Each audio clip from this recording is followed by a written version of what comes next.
لله رب العالمين نظر قلوب العارفين بنور معرفته وأثبت بعد أنبيائه وأوليائه بقصص الأنبياء والمرسلين وأكمل إيمان المسلمين والمؤمنين بولاية علي أمير المؤمنين علي بن أبي طالب. اللهم صل على محمد وآل محمد والسلام والتحية والإكرام على أفضل الموجودات العبد المعيد والرسول المشدد المصطفى الأمجد المحمود الأحمد أعني بالقاسم محمد. اللهم صل على محمد وآل محمد.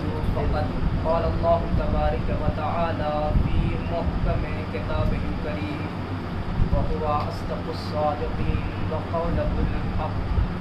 بسم الله الرحمن الرحيم. يا بني إني أرى في المنام. صلوات بھیجیے. اللهم صل على محمد وآل محمد.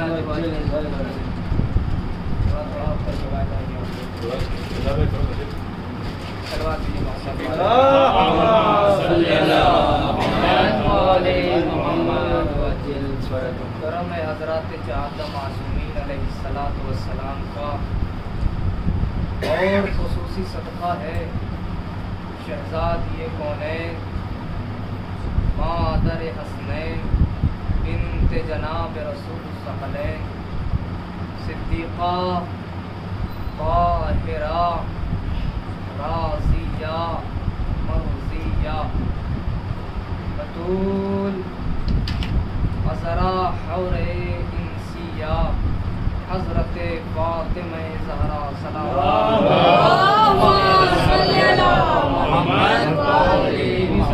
علیہا کی نالین پاک سے لپٹی ہوئی گرد کے ذروں کا تصور ہے کہ کاتب تقدیر نے ہمارے کاسے دل میں محبت اہل بیت کے موتی بھر دیے اور اس خدا کا لاکھ لاکھ شکر ہے کہ اس نے ہمارے دلوں پر محمد، دھڑکنوں پر علی، سینوں پر حسین اور بازوؤں پر عباس لکھ دیا.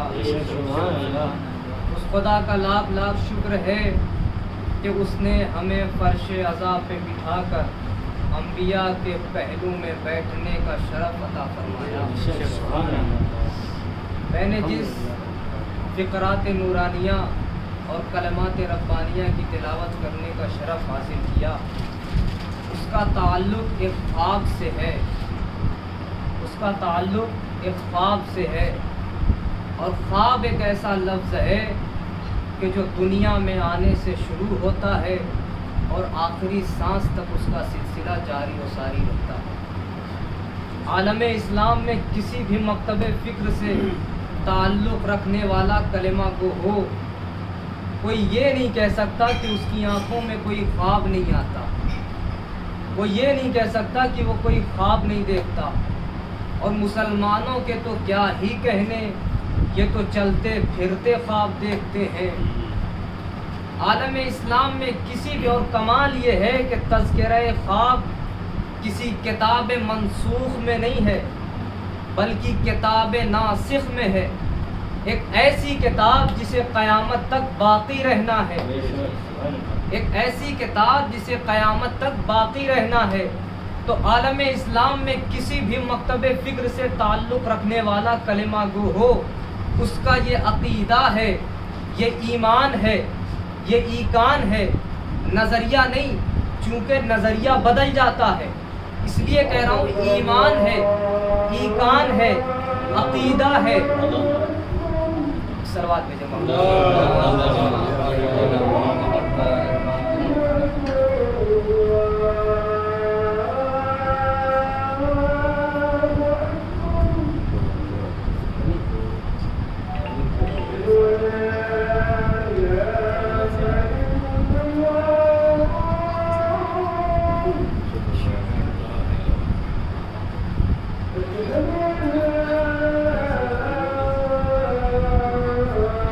بھی مکتب فکر سے تعلق رکھنے والا کلمہ کو ہو، اس کا یہ عقیدہ ہے، یہ ایمان ہے، یہ ایقان ہے، نظریہ نہیں، چونکہ نظریہ بدل جاتا ہے، اس لیے کہہ رہا ہوں ایمان ہے، ایقان ہے، عقیدہ ہے کہ قرآن وہ محکم کتاب ہے کہ جس کے کسی ایک حرف پر بھی شک کرنے سے اسلام کے دائرے سے انسان خارج ہو جائے گا، حالانکہ اس کتاب کی عمر 1400 سال پرانی ہے، حالانکہ اس کتاب کی عمر 1400 سال ہے۔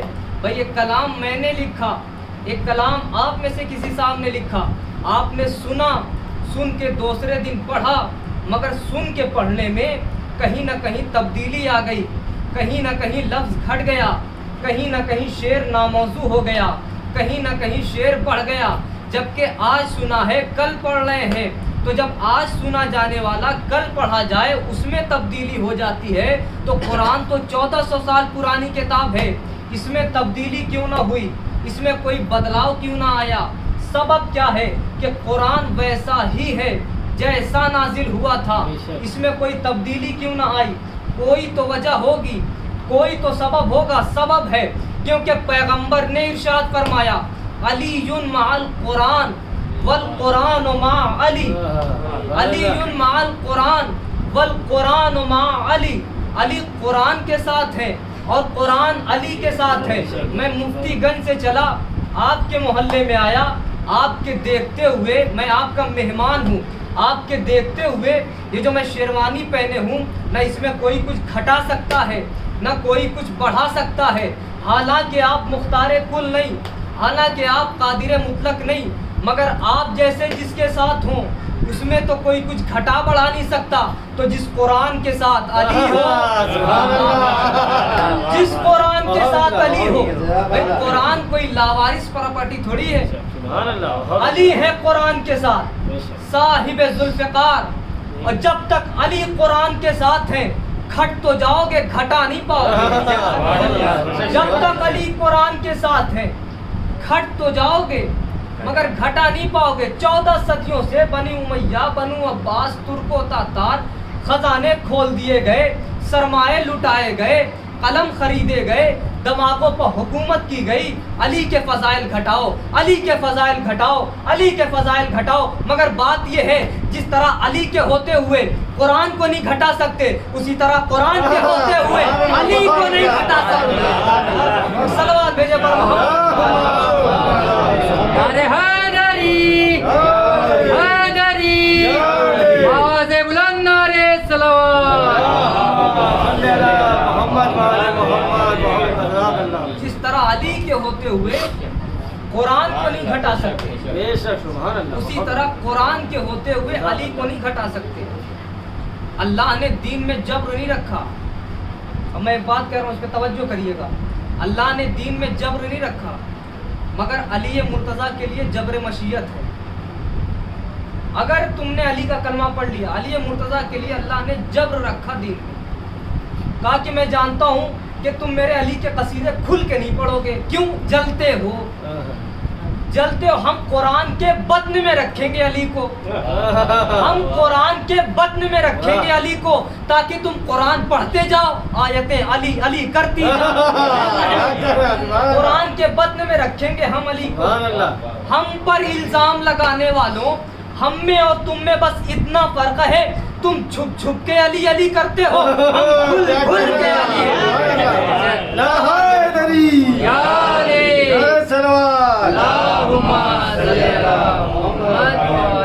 چھپ چھپ کر علی علی کرتے ہو اور ہم کھل کھل کر علی علی کرتے ہو۔ یہ تو بات سے بات نکلی تو یہ چند باتیں عرض کر دی۔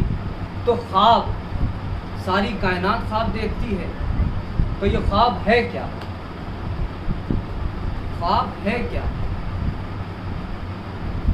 اس کا مطلب اللہ نے قرآن میں جب خواب کا تذکرہ کیا تو خواب کا کوئی وجود ہے۔ اگر خواب کا وجود نہ ہوتا تو اللہ کبھی رسولوں کو علم تعبیر الرؤیا نہ دیتا، علم تعبیر خواب نہ دیتا۔ اس کا مطلب کہ خواب کا کوئی وجود ہے۔ ہمارے علماء نے ائمہ علیہِسسلام والسلام سے روایات اکٹھا کر کر کے پوری کی پوری ایک کتاب لکھ ڈالی تعبیر خواب کے اوپر۔ علامہ مجلسی نے پوری ایک کتاب لکھی ہے تعبیر خواب کے اوپر۔ تو اس کا مطلب خواب دیکھنا اس کا ایک وجود ہے کہ خواب ایک بنیاد رکھتا ہے۔ تو یہ خواب ہے کیا؟ خواب ہے کیا؟ عزیزان گرامی، ابھی آپ نے بہترین اشعار نظر کیے، آپ نے بھی پیش کیا، انہوں نے پڑھا، بہت ہی عمدہ کلام۔ اور جہاں تک امام زمان علیہ السلام کے روایات میں آیا ہے کہ ہم امام زمانہ کو یاد کریں، لیکن عزیزان گرامی آپ ہمیں بتائیں کہ ہم مولا کو کتنا وقت دیتے ہیں؟ ہم مولا کو کتنا وقت دے دیتے ہیں؟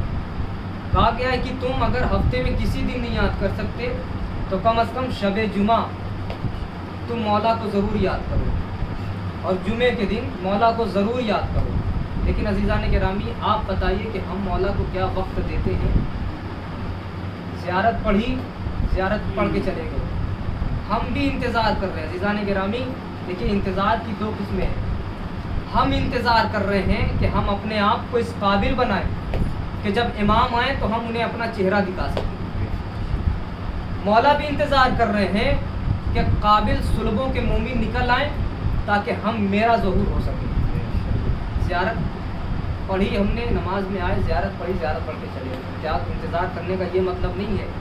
عزیزان گرامی، روایات آل محمد میں 27,000 سے زیادہ حدیثیں ہیں کہ ظہور سے پہلے کیا ہوگا، ظہور سے پہلے کیا ہوگا۔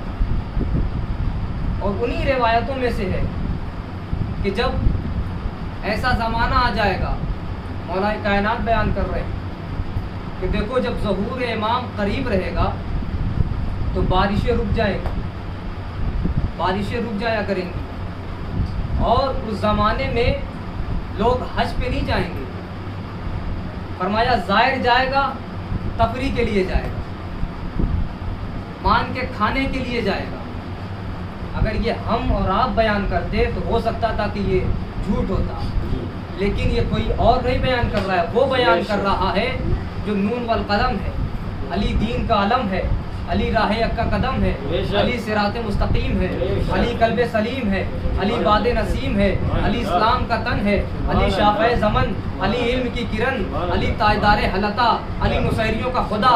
جب کسی نے علی کے فضائل پڑھنا شروع کیے تو کسی نے روک کر کے کہا کہ کب تک علی کے فضائل پڑھتے رہو گے؟ وہ کہتا ہے مجھ سے کیا پوچھتا ہے، جا قبر کھود اور قبر کھود کے شافعی کا شانہ ہلا کے پوچھ، مرتے مر گیا نہ پہچان سکا میرا رب علی ہے یا جلی ہے، مرتے مر گیا نہ پہچان سکا کہ میرا رب علی ہے یا جلی ہے۔ عزیزان گرامی، اور یہی انہی روایتوں میں سے مولا نے ایک روایت بیان کی کہ دیکھو جب ایسا زمانہ آ جائے گا تو لوگ نماز کے لیے آئیں گے، تیز گھومتے ہوئے پہیوں کی سواری پہ بیٹھ کے آیا کریں، اور نماز کا ان کے اوپر کوئی فرق نہیں پڑے گا، نماز پڑھیں گے اور نماز پڑھ کے بس چلے جائیں گے۔ تو عزیزان گرامی ہمیں چاہیے کہ ہم اپنے آپ کو اس قابل بنائیں کہ جب امام آئیں تو ہم انہیں اپنا چہرہ دکھا سکیں، ہم انہیں اپنا چہرہ دکھا سکیں۔ تو عزیزان گرامی، خواب کا ایک وجود ہے، خواب ایک بنیاد رکھتا ہے، خواب ایک بنیاد رکھتا ہے۔ تو یہ خواب ہے کیا؟ یہ خواب ہے کیا؟ سارا عالم خواب دیکھتا ہے، ساری کائنات خواب دیکھتی ہے، اس کا مطلب کہ خواب کا ایک وجود ہے۔ اسی لیے روایات میں آیا ہے کہ جب بھی خواب دیکھے تو آنکھ کھلتے ہی سب سے پہلے امام زمان کو سلام کر کے ان کے سپرد کر دے یہ خواب کہ مولا میں نے خواب دیکھا ہے اور تعبیر آپ سے چاہتا ہوں۔ اب ظاہر ہے جب دست خیر تعبیر دے گا تو خواب چاہے جتنا برا ہو تعبیر اچھی ہوگی، تعبیر اچھی ہوگی تو خواب مولا کو بیان کر دے۔ تو عزیزان گرامی، یہ خواب بہت اہم ہے۔ خواب ایک بنیاد رکھتا ہے، خواب ایک وجود رکھتا ہے۔ تو خواب آیا قرآن میں اللہ نے تذکرہ بیان کیا ہے خواب کا۔ عزیزان گرامی، ہم اور آپ آج دیکھیں کہ ابھی تو بھائی نے جو ہے جناب مختار کی شان میں ایک شعر پڑھا. جناب مختار کے سلسلے سے بہت سی ایسی حدیثیں ہیں کہ جو ان کی مدح میں بھی ہیں اور ان کے خلاف بھی ہیں، لیکن ہمیں ان حدیثوں کو دیکھنا ہے، ان روایات کو دیکھنا ہے جو سچا راوی کہہ رہا ہے، جو ایک حقیقی راوی بیان کر رہا ہے، اور جو ڈائریکٹ امام سے لی گئی حدیثیں، ڈائریکٹ امام نے جو بیان کی ہے وہ حدیثیں کیا ہیں. آپ دیکھیں آج دنیا بھر میں، اب میں نام نہیں لوں گا، صاحب ہیں جو جناب مختار کے سلسلے سے مسلسل گستاخی کر رہے ہیں کہ جناب مختار معاذ اللہ وہ امام کے خروج کے لیے آئے تھے، امام سے جنگ کرنے کے لیے آئے تھے، اور انہوں نے یہاں تک کہ ایک جملہ فرمایا کہ جناب مختار جو مولا سجاد مسکرائے ہیں وہ جناب مختار کے ایکشن پہ مسکرائے، یعنی کہ وہ ان سے راضی نہیں ہے، جناب مختار سے معاذ اللہ امام سجاد راضی نہیں ہے، وہ کہہ رہے ہیں کہ صرف ان کی ایکشن پہ وہ مسکرائے.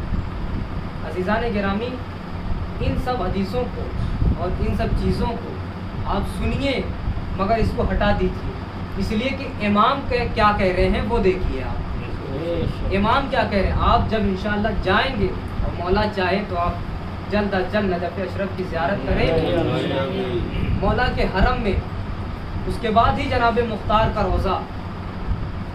پوری حدیثیں لکھی ہوئی ہے کہ کون امام کیا کہہ رہا ہے، تو آپ ان روایات کو مانیں گے یا جو کتابوں میں گڑھی گئی روایتیں ہیں ان کو مانیں گے؟ جو امام کہہ رہا ہے وہ مانیں گے. زندگانی زینب کتاب کا نام ہے. جناب زینب مدینے میں درس دیا کرتی تھی، اور اس درس میں پورا خواتین کا مجمع ہوتا تھا، خواتین آتی تھیں، روزانہ درس ہوتا تھا. کہ ایک دن 2 خواتین آئیں اور آنے کے بعد جناب زینب سلام اللہ علیہ سے کہنے لگی کہ بی بی معاذ اللہ جناب مختار نے چوتھے امام کی شان میں گستاخی کی اور ان کے خلاف خروج کیا ہے. تو ایک مرتبہ بی بی زینب جلال کے عالم میں کہتی ہیں کہ خبردار اللہ تمہارا منہ ٹیڑھا کرے، اللہ تمہارا منہ توڑے اگر تم میرے بھائی مختار کی شان میں ایسا لفظ استعمال کرو. یعنی جناب زینب نے خود جناب مختار کو اپنا بھائی کہا ہے، اپنا بھائی کہا.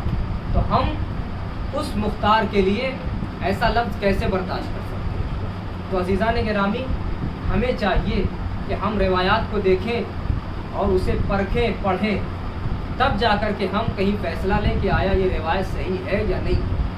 تو عزیزان گرامی، خواب ایک بنیاد رکھتا ہے، ایک وجود رکھتا ہے. سارا عالم خواب دیکھتا ہے. یہ خواب ہے کیا؟ خواب ہے کیا؟ خواب کس نے دیکھا؟ یہ کس کے ذکر ہو رہا ہے قرآن میں؟ کس کا ذکر ہو رہا ہے قرآن میں؟ خواب دیکھنے والے کا نام اسماعیل، خواب دیکھنے والے کا نام ابراہیم، اور جس نے خواب دیکھا اس کا نام ابراہیم، جس کے لیے دیکھا اس کا نام اسماعیل، اس کا نام اسماعیل. خواب دیکھا کیا؟ کہ راہ خدا میں، عشق خدا میں. بھائی سارا عالم خواب دیکھتا ہے، ہم بھی خواب دیکھتے ہیں، مگر کسی کا خواب قرآن میں نہیں ہے، مگر یہی ایک خواب قرآن میں ہے. اس خواب کے بیان کرنے کی ضرورت کیا تھی قرآن میں؟ کیوں؟ اس لیے کہ اس خواب کا کمال یہ ہے کہ جس نے خواب دیکھا وہ بھی سچا، جس کے لیے دیکھا وہ بھی سچا، جس نے دیکھا وہ بھی اعلیٰ، جس کے لیے دیکھا وہ بھی اعلیٰ، جس نے دیکھا وہ بھی بالا، جس کے لیے دیکھا وہ بھی بالا. خواب دیکھا کس نے؟ کہا ابراہیم نے خواب دیکھا. کس کے لیے دیکھا؟ کہا اپنے بیٹے اسماعیل کے لیے. کیا دیکھا؟ کہ راہ خدا میں، عشق خدا میں، یاد خدا میں اپنے ہاتھوں سے اپنے دلبر کو، اپنے جگر گوشے کو ذبح کر رہا ہوں. خواب دیکھا بھی تو عجیب دیکھا، ذبح کر رہا ہوں. یہ نہیں دیکھا کہ پروان چڑھا رہا ہوں. پوری دنیا شور مچائے پھرتی ہے، فلسفہ ہے قربانی قربانی قربانی. ارے اتنے سے دماغوں میں قربانی لیے بیٹھے ہو. قرآن سے پوچھو کہ قرآن فلسفہ قربانی کیا بتاتا ہے. ابراہیم خواب دیکھ رہے ہیں کہ قربانی دے رہا ہوں اللہ کی راہ میں، مگر پڑوسی کے بیٹے کو ذبح نہیں کر رہے ہیں، اپنے بیٹے کو ذبح کر رہے ہیں، اپنے بیٹے کو ذبح کر رہے ہیں۔ کیا دیکھا کہ راہ خدا میں، عشق خدا میں، یاد خدا میں اپنے ہاتھوں سے اپنے دلبر کو، اپنے جگر گوشے کو ذبح کر رہا ہوں۔ خواب دیکھا تو اب خواب دیکھا تو اب بیان کیا۔ اگر میں آپ سے کہوں کہ کل رات میں نے یہ خواب دیکھا کہ آپ لوگ اپنی چھتوں پہ گئے اور چھتوں پہ جانے کے بعد کود گئے، تو آپ کیا کہیں گے؟ مولانا یقین کیجئے ایسا ہی کریں گے ہم؟ نہیں، آپ سوچیں گے مجلس ختم ہو جلدی گھر جائیں صدقہ دیں، اس لیے کہ خواب ڈراؤنا ہے، خواب بھیانک ہے، خواب بھیانک ہے۔ اس کا مطلب کہ جب ڈراؤنا خواب دیکھا جاتا ہے تو صدقہ دیا جاتا ہے، زکوٰۃ دی جاتی ہے تاکہ بلا ٹلے۔ تو فطرتاً اسماعیل کو کہنا چاہیے تھا بابا صدقہ دو، اس لیے کہ خواب ڈراؤنا ہے، مگر نہیں۔ ابراہیم کہتے جیسے ہی بیان کیا خواب، اسماعیل مسکراتے ہیں اور مسکرانے کے بعد کہتے ہیں بابا اگر اللہ کی یہی مرضی ہے تو کر گزریے، اگر اللہ کی یہی مرضی ہے تو کر گزریے۔ اب ایک مرتبہ آئے، خواب بیان کر دیا۔ میں کہوں گا اسماعیل خواب کی بنیاد پر چھری چلوائیے گا، خواب کی بنیاد پر گلا کٹوائیے گا۔ اسماعیل کہیں گے کہ میں یہی تو بتانا چاہ رہا ہوں، ایک ہے امت اور ایک ہے دنیا۔ دنیا یہ جان لے امت کا خواب اور ہے اور دنیا کا خواب اور ہے۔ اس لیے کہ اگر نبی خواب دیکھے تو یہ حقیقت، دنیا خواب دیکھے تو خواب، دنیا خواب دیکھے تو وہ حقیقت نہیں ہے، لیکن اگر نبی خواب دیکھیں تو وہ حقیقت۔ اس لیے کہ اگر نبی خواب دیکھ رہا ہے تو وحی کی ایک قسم خواب بھی ہے۔ طول تاریخ میں اکثر موقعوں پر دعویٰ کیا ہے نبوت نے اور دلیل دی ہے امامت نے کہ نبوت کا دعویٰ ہمارا سونا جاگنا ایک، امامت کی دلیل ہمارا سونا جاگنا ایک۔ آپ کہیں گے دلیل کیا ہے؟ ہم خواب میں سوئیں اور اگر کوئی چیز خرید لیں، کوئی چیز خرید لیں تو وہ مانی نہیں جائے گی، مگر علی شب ہجرت سوئیں گے اور مرضی خدا خرید لیں گے۔ علی شب ہجرت سوئیں گے اور مرضی خدا خرید لیں گے۔ اس کا مطلب خواب میں کہیں لکھا پڑھی ہوتی ہے، مگر اللہ قرآنی دستاویز میں بیانامہ دے رہا ہے کہ خواب کا ایک وجود ہے، ایک بنیاد رکھتا ہے خواب۔ عزیزان گرامی، اب جیسے ہی خواب بیان کیا اسماعیل سے، میں کہوں گا یا نبی اللہ اسماعیل کو نہ بتائیے کہ آپ نے خواب دیکھا، اور مینا میں لے کر جائیے اور جانے کے بعد چھری چلا دیجیے، کہیں ایسا نہ ہو کہ اسماعیل ڈر جائے۔ ابراہیم کہیں کہ نہیں، بتاؤں گا خواب، اس لیے کہ میں فلسفہ قربانی بتانا چاہ رہا ہوں، فلسفہ قربانی سمجھانا چاہ رہا ہوں۔ کیا ابراہیم یہی کہیں گے میں دیکھو فلسفہ قربانی سمجھانا چاہ رہا ہوں؟ اب کیا کہیں گے؟ اسماعیل کو بتایا خواب اور بتانے کے بعد مینا میں لے کر گئے۔ اب یاد رکھیے گا، پھر وہی بات دہرا رہا ہوں، ہر نبی آدم سے لے کر عیسیٰ تک، ہر نبی ایک موڑ پر آنے کے بعد خدا سے یہی دعا کرتا تھا معبود اب اس سے زیادہ امتحان نہیں۔ لیکن ابراہیم ایک واحد نبی ہے جو ہر امتحان سے گزرنے کے بعد اللہ سے دعا کرتے تھے معبود اور معبود اور معبود اور، مگر یہاں پہ معاملہ الگ ہوا کہ جیسے ہی چھری چلانا چاہی کہ ایک مرتبہ ہاتھوں میں کپ کپی آئی، اور پھر کیا کیا؟ رومال باندھا، پٹی باندھی آنکھوں پہ۔ علماء لکھتے ہیں کہ یہی وجہ بنا، یہ رومال کا باندھنا وجہ بنا کہ اسماعیل گھبرا گئے، اسماعیل پریشان ہو گئے۔ یاد رکھیے گا، آدم سے لے کر عیسیٰ تک ہر نبی گھبرایا ہے، مگر اللہ جانے حسین کیسی جنگ کر رہے تھے، حسین کیسی جنگ کر رہے تھے کہ خدا کہہ رہا تھا حسین بس حسین بس، حسین بس، ٹھہر جاؤ میرے حسین۔ عزیزان گرامی، حسین کیسی جنگ کر رہے تھے اور کیسا وہ واقعہ تھا کربلا کا۔ آپ ذرا غور فرمائیے، قربانی دھوکے کا نام نہیں ہے، قربانی اختیار ہے، قربانی اختیار ہے، قربانی دھوکے کا نام نہیں ہے۔ جہاں مصیبت پر شکر ہو وہ منا، اور جہاں مصیبت پر صبر ہو وہ کربلا کہلاتا۔ کربلا، حسین امتحان دے رہے، اللہ کہہ رہا ہے بس بس حسین بس، رک جاؤ۔ اپنے بھائی عباس کے شانے تو دے چکے حسین، بس کڑیل جوان علی اکبر کا سینہ تو دے چکے حسین، بس 6 مہینے کی گردن تو دے چکے حسین، بس کچھ جگہوں پہ مرثیے پڑھے جاتے ہیں، شاید یہی وجہ ہو کہ کہنے والوں نے کہا کہ تیروں پر تیر کھا چکے بس ہے حسین، بس نیزوں پر نیزے کھا چکے بس ہے حسین، بس ہم تم کو آزما چکے بس ہے حسین، بس ارے سر کو جھکا دو خنجر بیداد کے لیے، کچھ امتحان چھوڑ دو سجاد کے لیے۔ اللہ اکبر، اللہ اکبر۔ 2 محرم کا دن آ گیا، کسی شاعر نے کہا کہ فضائیں سرخ ہوتی جا رہی ہیں، مسافر کربلا تک آ گیا ہے۔ 2 محرم کو یا 28 رجب کو جو حسینی قافلہ چلا تھا، آج کربلا میں وارد ہو گیا ہے۔ میں نے چاند رات جو ایک مسائل پڑھے تھے کہ حسین کا قافلہ جب سفر میں تھا تو ایک اور قافلہ آیا تھا، جناب حر، اس قافلہ کی سالاری کر رہے تھے، اور اتنے پیاسے لوگ تھے یہ لوگ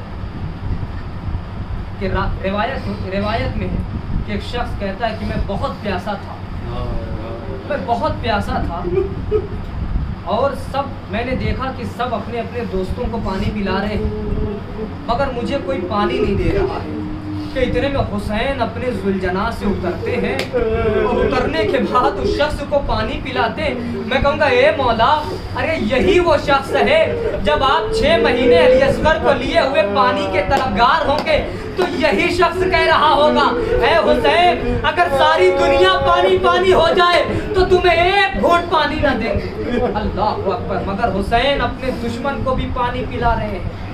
کتنا کریم امام ہے ہمارا، کتنا کریم امام ہے۔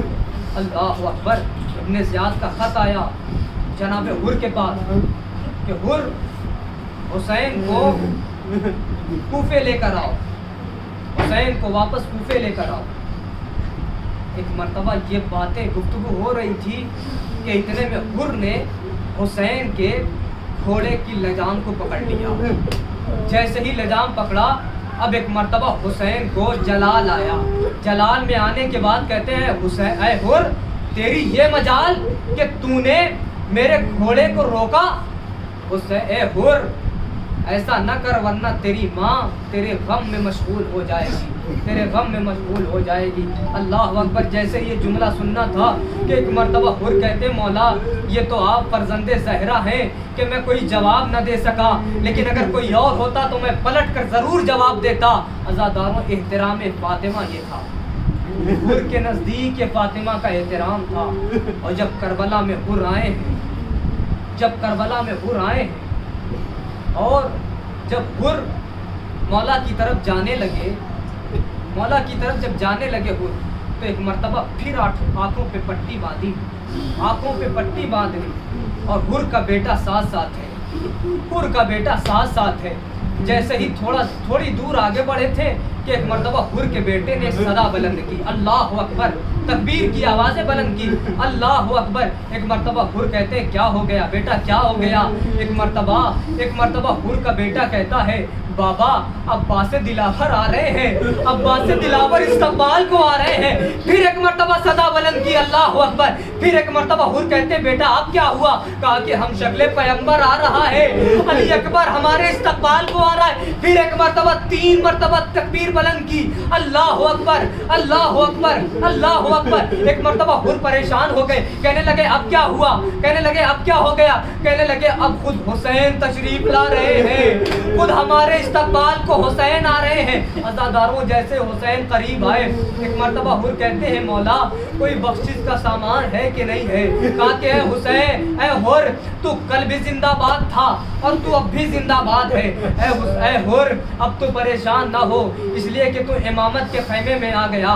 اللہ اکبر۔ مگر ایک مرتبہ حر کہتا ہے کہ مولا کچھ گناہوں کا کفارہ تو ہو جائے، کچھ گناہوں کا کفارہ تو ہدیہ کر دوں، یہ میرا بیٹا ہے کم سے کم اسے قربان ہونے کے لیے بھیج دے۔ لیجیے عزاداروں اس کا نام علی تھا۔ وہ ایک مرتبہ گیا، میدان میں گیا، تھوڑی دیر کے بعد ایک مرتبہ ذوالجناح سے نیچے گرا اور آواز دی بابا میری مدد کو آؤ۔ جیسے ہی حر کہتے ہیں میں ابھی اپنے بیٹے کے لاشے کے قریب پہنچا ہی تھا، میں نے کیا دیکھا مجھ سے پہلے میرا امام پہنچا ہوا ہے۔ اللہ اکبر۔ عزاداروں ایک وقت وہ بھی آیا جب حر قربان ہو گئے، جب حر قربان ہو گئے اب تحفہ بھی تو دینا تھا حر کو۔ اللہ اکبر۔ ایک مرتبہ حسین نے رومال کو، اپنی اماں کے رومال کو نکالا اور پیشانی پہ باندھ دیا، پیشانی پہ باندھ دیا۔ اللہ اکبر۔ عزاداروں یہ وہی رومال ہے، یہ وہی رومال ہے کہ جب حسین یہ وہی رومال ہے جب حر اپنی پیشانی کو باندھے ہوئے، اپنی پیشانی پہ باندھے ہوئے بہت فخر محسوس کرتے تھے۔ اللہ اکبر۔ عزاداروں جب حر شہید ہو گئے، یوں تو ساری روایتیں ہیں لیکن بہت سی روایتیں ہیں سب عاشور کے دن شہید ہوئے، سب عاشور کے دن شہید ہوئے۔ مگر عزاداروں ذرا سوچئے کہ جب حسین تنہا رہ گئے، جب حسین تنہا رہ گئے، ظالم کہتا ہے میں نے دیکھا میرا دل بھی ایک جگہ پہ لرز گیا کربلا میں۔ ایک مرتبہ جناب مختار کہتے ہیں وہ کون سا دل تھا، وہ کون سی جگہ تھی جہاں پہ تیرا دل لرز گیا، جہاں پہ تم گھبرا گیا؟ ایک مرتبہ وہ کہتا ہے مختار سب سے پہلا موقع تو حسین کی تنہائی کا تھا جب حسین پشت فرس پر جھوم رہے تھے اور آواز دے رہے تھے اے اماں میں فرس سے گر رہا ہوں، اے اماں میں ذوالجناح سے گر رہا ہوں، مجھے سنبھالو اماں۔ ارے میں نے یہ سوچا عباس کا بھائی اور اتنا اکیلا ہو گیا، اتنا اکیلا۔ انا للہ و انا الیہ راجعون۔ غم کے قضاء ماتم